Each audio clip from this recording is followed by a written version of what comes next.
We each had our own professional jobs, and he was in charge of the family's financial affairs, and I tried to coordinate the family's schedule. Durante años, la historia de amor entre la infanta Cristina y Iñaki Urdangarin fue presentada como un cuento de hadas moderno dentro de la monarquía española. Ella, hija del rey Juan Carlos y la reina Sofía, símbolo de discreción, elegancia y lealtad familiar. Él, el atractivo deportista vasco que se convirtió en héroe olímpico, imagen del esfuerzo, la humildad y la nobleza del deporte.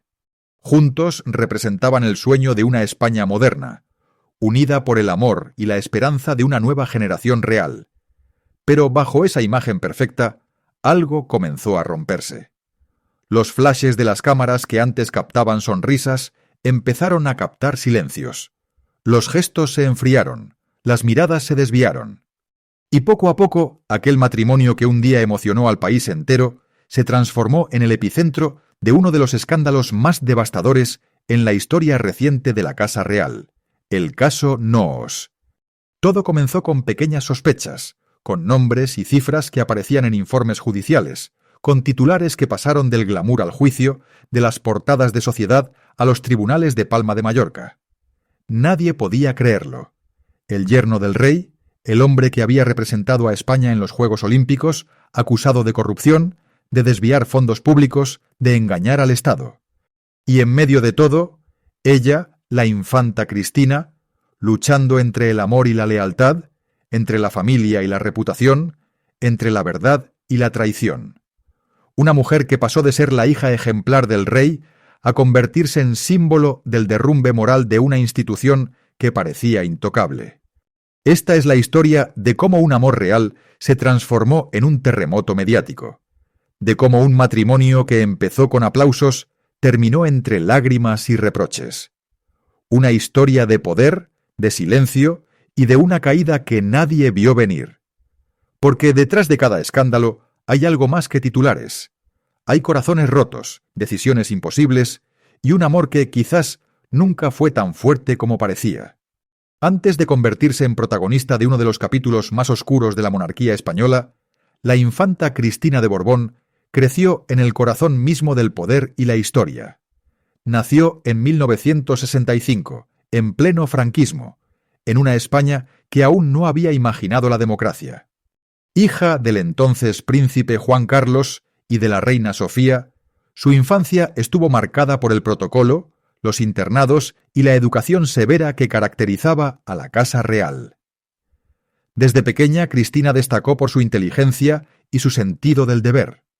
No tenía la elegancia natural de su hermana Elena, ni el carisma de su hermano Felipe, pero compensaba con determinación y discreción. En los pasillos del Palacio de la Zarzuela, todos la describían como una joven responsable, estudiosa, reservada y profundamente leal a su familia. Cuando llegó el momento de estudiar, Cristina decidió algo inusual para una princesa. Se formó en el extranjero. Estudió Ciencias Políticas en la Universidad Complutense de Madrid y luego hizo un máster en Relaciones Internacionales en Nueva York. En Estados Unidos descubrió un mundo distinto, más libre, más igualitario, donde podía pasar inadvertida y vivir sin el peso constante de ser la hija del rey. Allí conoció la independencia, el anonimato y la ilusión de un futuro más allá del trono. Por su parte, Iñaki Urdangarin provenía de un mundo completamente diferente. Nació en 1968 en Zumárraga, en el País Vasco, en el seno de una familia de clase media alta, católica y trabajadora. Su padre era empresario y su madre enfermera. Desde pequeño, Iñaki mostró un talento natural para el deporte, especialmente para el balonmano. Su disciplina, su carácter competitivo y su carisma lo llevaron a convertirse en una de las estrellas del equipo nacional español. Ganó medallas olímpicas, fue capitán del FC Barcelona y se convirtió en una figura admirada por su humildad y dedicación. Cuando los caminos de Cristina e Iñaki se cruzaron en 1996, durante los Juegos Olímpicos de Atlanta, nadie imaginaba lo que aquel encuentro significaría para ambos. Ella, una infanta de España, alejada del foco mediático, trabajando discretamente en la Fundación La Caixa. Él, un deportista querido y respetado, imagen de esfuerzo y superación. La conexión fue inmediata. Compartían valores, discreción y un ideal de familia que parecía encajar a la perfección. Para la Casa Real, su relación fue vista como una bendición. Después de años de críticas y rumores en torno al comportamiento de su padre, el rey Juan Carlos, la boda de su hija con un deportista ejemplar, representaba la oportunidad de mostrar una imagen moderna y cercana. Un matrimonio normal, pero con sangre azul. El 4 de octubre de 1997, España entera se paralizó para ver la boda de la infanta Cristina y Iñaki Urdangarin en la Catedral de Santa Eulalia de Barcelona. Fue un acontecimiento nacional, retransmitido en directo por televisión, con más de 1000 invitados y una multitud de curiosos abarrotando las calles. El país vivió aquel día como si fuera el final feliz de un cuento. Las imágenes de los recién casados sonriendo, de los reyes emocionados y de la multitud aplaudiendo se grabaron en la memoria colectiva de los españoles. Parecía el comienzo de una nueva era para la familia real, moderna, limpia, cercana. Pero, como tantas veces ocurre en la historia de los poderosos, la felicidad duró menos de lo que se esperaba. Porque detrás de las puertas de su palacio en Pedralbes, y más tarde en Ginebra, se esconderían silencios, tensiones y decisiones que cambiarían para siempre el destino de ambos. Lo que empezó como un cuento de hadas, lentamente se transformaría en un laberinto de poder, dinero y escándalo del que nadie, ni siquiera una infanta de España, podría salir indemne. El primer encuentro entre Cristina de Borbón e Iñaki Urdangarin fue casi cinematográfico. Ocurrió durante los Juegos Olímpicos de Atlanta en 1996, cuando él era una de las grandes estrellas del balonmano español, y ella formaba parte del Comité Olímpico. En medio del bullicio deportivo, entre entrevistas y ceremonias, sus miradas se cruzaron. Fue un momento breve, casi casual, pero dejó una huella profunda. En aquellos días, Cristina representaba a una España moderna, preparada, culta. Nadie imaginaba que detrás de su sonrisa tímida se escondía una mujer que anhelaba una vida más simple, más humana, alejada del control del protocolo real. Iñaki, con su carácter cercano y su magnetismo natural, encajó justo en ese deseo. Él no se sintió intimidado por su título, ni ella lo vio como un simple deportista. Se encontraron en un punto medio, dos personas que, en medio del deber y la fama, buscaban autenticidad. Después de los Juegos, comenzaron a hablar con frecuencia. Llamadas, cartas, encuentros discretos. En la zarzuela, el rumor de un noviazgo real empezó a circular con cierta inquietud. No todos estaban encantados. Algunos asesores del rey consideraban a Iñaki demasiado normal, sin linaje aristocrático ni experiencia diplomática. Pero la reina Sofía, siempre prudente, vio en él algo diferente. Un hombre honesto, trabajador, que puede hacer feliz a Cristina. El amor creció lejos de los focos. Paseos por Barcelona, cenas con amigos, escapadas cortas a San Sebastián. Cristina descubrió la libertad de ser simplemente una mujer enamorada. Iñaki, por su parte, comenzó a conocer un mundo lleno de formalidades, títulos y normas, pero lo aceptó con naturalidad. Su discreción y elegancia lo convirtieron rápidamente en el yerno ideal. Cuando el compromiso se anunció oficialmente, en mayo de 1997, España entera celebró la noticia. La prensa los bautizó como la pareja perfecta. Los titulares hablaban de una historia de amor moderna y ejemplar, un atleta vasco y una infanta, el símbolo de una monarquía abierta y cercana al pueblo. El día de la boda, el 4 de octubre de 1997, fue descrito como una jornada mágica. La Catedral de Santa Eulalia brillaba bajo un cielo azul. Cristina vestía un diseño de Lorenzo Caprile, sobrio pero majestuoso. Iñaki, con uniforme de gala, irradiaba orgullo y emoción. En su mirada se veía la promesa de una vida juntos, lejos de la política y del ruido mediático. El beso en el balcón del Palacio Real fue la imagen del amor. La multitud aplaudía. Los medios titulaban con palabras como romántico, histórico, inolvidable. Durante un tiempo realmente lo fue. Después de la boda, los recién casados se establecieron en Barcelona. Iñaki continuó su carrera deportiva y más tarde comenzó a involucrarse en proyectos empresariales y fundaciones deportivas. Cristina trabajó en la Caixa y más tarde asumió responsabilidades en la Fundación Aga Khan, siempre con una vocación social que parecía genuina. Tuvieron 4 hijos: Juan, Pablo, Miguel e Irene.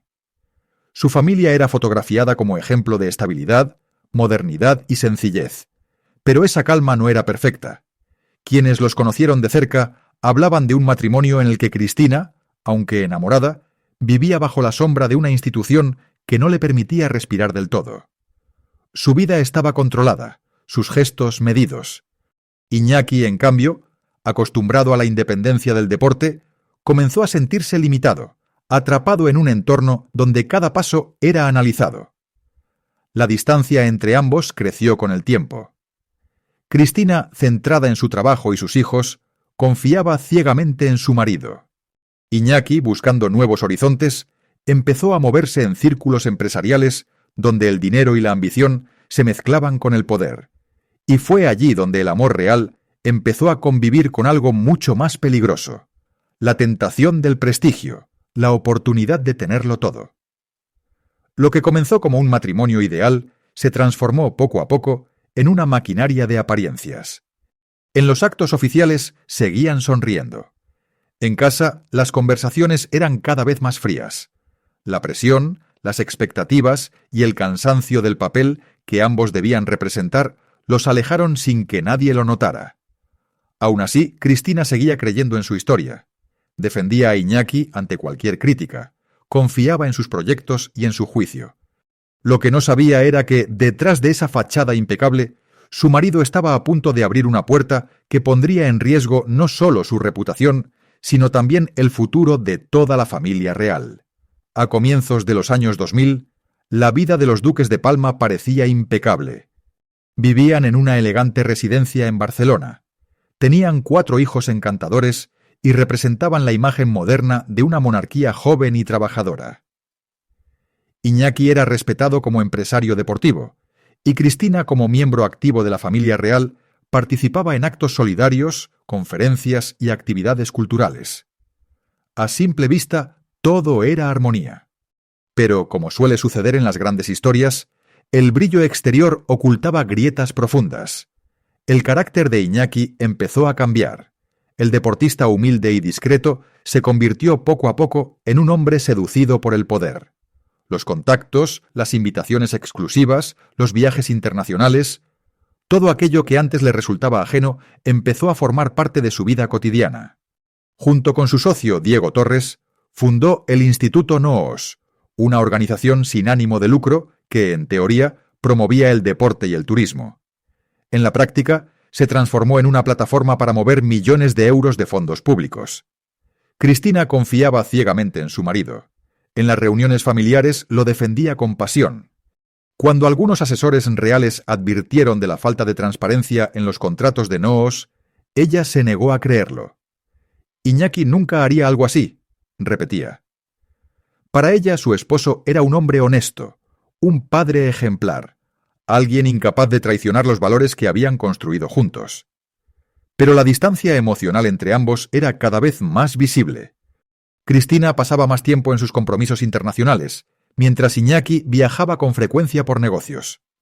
Las cenas familiares se convirtieron en silencios tensos, los gestos cariñosos en rutina. Las cámaras aún los mostraban sonrientes, pero en privado la conexión se había debilitado. En Barcelona la alta sociedad los adoraba. Asistían a galas, regatas, cenas benéficas. Eran la pareja de moda del círculo noble y financiero catalán. Sin embargo, el estilo de vida que mantenían requería mucho más dinero del que ingresaban oficialmente. Y fue allí donde las sombras comenzaron a ganar terreno. El Instituto NOOS empezó a recibir contratos millonarios de gobiernos regionales para organizar eventos deportivos y conferencias.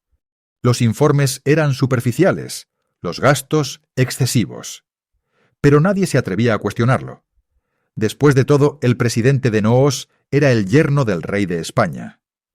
El apellido Urdangarín abría puertas, y muchos preferían mirar hacia otro lado. Mientras tanto, en la Zarzuela, el malestar crecía. El rey Juan Carlos estaba preocupado. Sabía que Iñaki no era un hombre preparado para manejar grandes cantidades de dinero ni para lidiar con el poder político. Le pidió discreción, incluso le sugirió que dejara sus negocios y se trasladara al extranjero. Pero Iñaki ignoró las advertencias. En 2009, los rumores comenzaron a multiplicarse. Algunos medios de comunicación publicaron artículos sobre los contratos sospechosos del Instituto Noos. Las preguntas eran cada vez más directas, y los silencios más incómodos. En 2010, la tensión dentro de la familia real se volvió insoportable. El rey, desesperado por evitar un escándalo, apartó a Iñaki de los actos oficiales. Para Cristina fue una humillación silenciosa. Pasó de ser una de las figuras más queridas de la monarquía a ser casi invisible. Los periódicos empezaron a referirse a la infanta incómoda. Ella se refugió en sus hijos, en su trabajo y en una fe ciega en que todo se aclararía. Pero la tormenta solo acababa de comenzar. A nivel emocional, el matrimonio estaba roto. Iñaki se volvió distante, evasivo. Algunos amigos hablaban de tensiones, de discusiones por dinero, de noches en las que él dormía fuera de casa. Otros mencionaban rumores de infidelidad, aunque nunca se probaron. Lo cierto es que el amor que un día unió a la infanta y al deportista se había transformado en una convivencia llena de reproches y silencios. Cuando las investigaciones judiciales comenzaron a señalar directamente a Urdangarin, Cristina se vio obligada a tomar una decisión imposible: proteger a su marido o proteger su apellido. Eligió lo primero. Lo acompañó a todos los actos judiciales, mantuvo su anillo de casada, sonrió ante las cámaras. En el fondo, aún creía que el amor podía sobrevivirlo todo. Pero el caso Noos se convirtió en una bola de nieve imparable. Los correos, los documentos, los testimonios, todo apuntaba a un fraude millonario. Las imágenes de Iñaki entrando a los juzgados de Palma de Mallorca, con el rostro serio y el gesto tenso, se convirtieron en símbolo de la caída de una familia que hasta entonces parecía intocable. Y mientras los españoles asistían atónitos al espectáculo judicial, la figura de la infanta Cristina se desmoronaba ante la opinión pública. La hija del rey, sentada en el banquillo de los acusados, era algo que nadie, ni siquiera en sus peores pesadillas, habría imaginado. El caso Noos no fue solo un proceso judicial, fue un terremoto que sacudió los cimientos de la monarquía española. A finales de 2011, la noticia estalló en todos los titulares. Iñaki Urdangarin, duque de Palma y yerno del rey Juan Carlos, estaba siendo investigado por corrupción, malversación de fondos públicos y fraude fiscal. En cuestión de días, el hombre que un día fue el orgullo del deporte español se convirtió en símbolo de la deshonra nacional. Los detalles eran demoledores. El Instituto Noos, la organización que Iñaki presidía junto a su socio Diego Torres, había recibido más de 6 millones de euros en contratos públicos de los gobiernos de Baleares, Valencia y Madrid para eventos que, en muchos casos, jamás se realizaron o fueron inflados con facturas falsas. Según los informes judiciales, gran parte de ese dinero terminó en empresas privadas controladas por Urdangarin y su entorno. La prensa no tardó en bautizarlo como el caso Noos, un escándalo que combinaba todos los ingredientes de una tragedia real: poder, dinero, traición y el colapso moral de una institución que siempre había exigido ejemplaridad. Los titulares se multiplicaban, las portadas mostraban su rostro, y la sociedad española, golpeada por la crisis económica, veía en él un símbolo de la corrupción de las élites. En medio de ese caos, la figura de la infanta Cristina quedó atrapada. Aunque no ocupaba un cargo en el instituto, figuraba como copropietaria de la sociedad Aizun S.L., a través de la cual se desviaron parte de los fondos. La justicia comenzó a investigar si ella había tenido conocimiento o participación activa en las operaciones de su marido. La presión mediática fue brutal. Los noticieros abrían con su nombre. Los programas de tertulia la diseccionaban sin piedad. Los ciudadanos pedían explicaciones a la Casa Real. En la calle se escuchaban gritos de «vergüenza» cuando la pareja aparecía en público. Para una monarquía que ya atravesaba momentos difíciles, aquello fue un golpe devastador. En diciembre de 2011, la Casa Real emitió un comunicado inédito. Apartaba oficialmente a Iñaki Urdangarin de todos los actos institucionales. Era la primera vez en la historia reciente de España que un miembro de la familia real era públicamente distanciado por comportamientos no ejemplares. En Palacio, el ambiente era de crisis total. El rey Juan Carlos intentaba proteger la institución a cualquier precio, mientras la reina Sofía sufría en silencio por su hija. A partir de entonces, la caída fue imparable. En 2013, el juez José Castro imputó formalmente a Iñaki y más tarde también a Cristina. Por primera vez en la historia, una infanta de España fue llamada a declarar como acusada. El país contuvo la respiración. La imagen de Cristina entrando al juzgado de Palma de Mallorca, vestida de negro, con el rostro sereno pero los ojos cansados, se convirtió en un símbolo de la caída de los Borbones.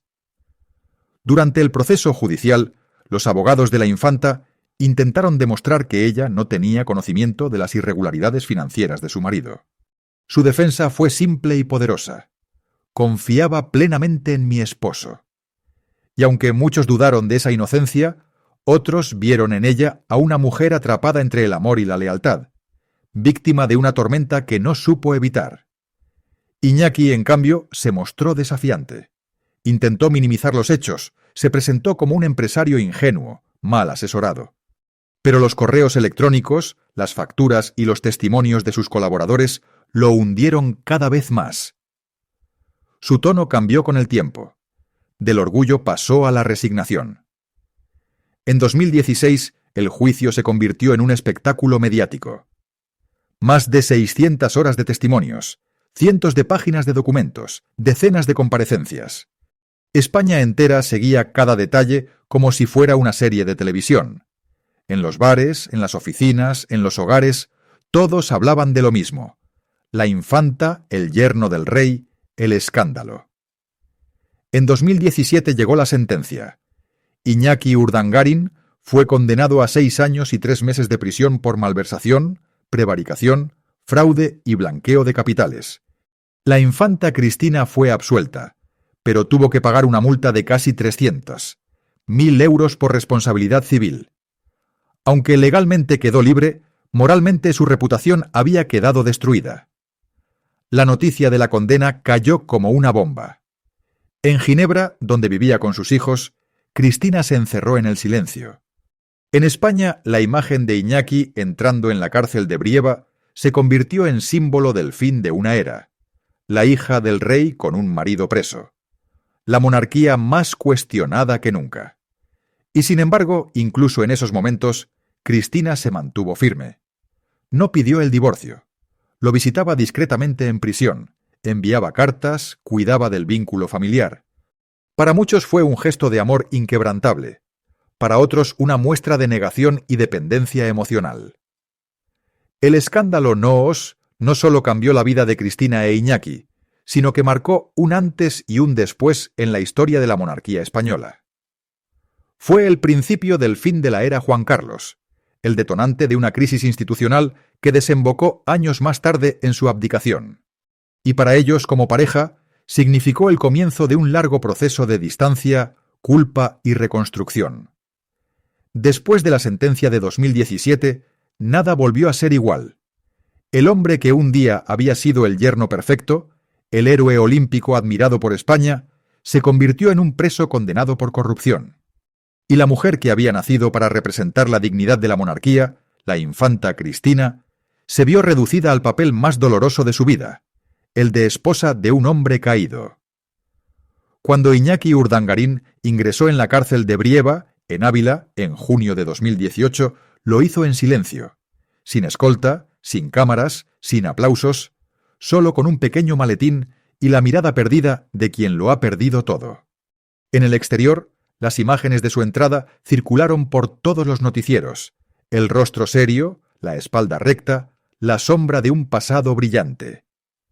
Fue el final simbólico de una historia que alguna vez había parecido perfecta. Cristina, mientras tanto, decidió alejarse de España. Se trasladó definitivamente a Ginebra con sus hijos, buscando privacidad y estabilidad. En Suiza intentó reconstruir una rutina lejos del foco mediático. Iba al trabajo caminando, hacía compras en supermercados locales, saludaba con discreción a los vecinos, pero su rostro siempre llevaba una expresión distante, como si cada sonrisa pesara más que la anterior. A pesar de todo, durante los primeros años de prisión de Iñaki, ella no rompió la relación. Lo visitaba en secreto, enviaba cartas y hablaba con él por teléfono. Los hijos también lo llamaban, aunque cada vez con más dificultad para entender lo que había pasado. En público, Cristina mantenía un perfil bajo. No daba entrevistas, no hacía declaraciones. Era una sombra de la mujer que un día representó la esperanza de una monarquía moderna. Mientras tanto, la familia real había trazado una línea clara. Cristina e Iñaki estaban fuera. El rey Felipe VI, que había sucedido a su padre en 2014, retiró a su hermana el título de Duquesa de Palma de Mallorca. Fue un gesto simbólico, pero devastador.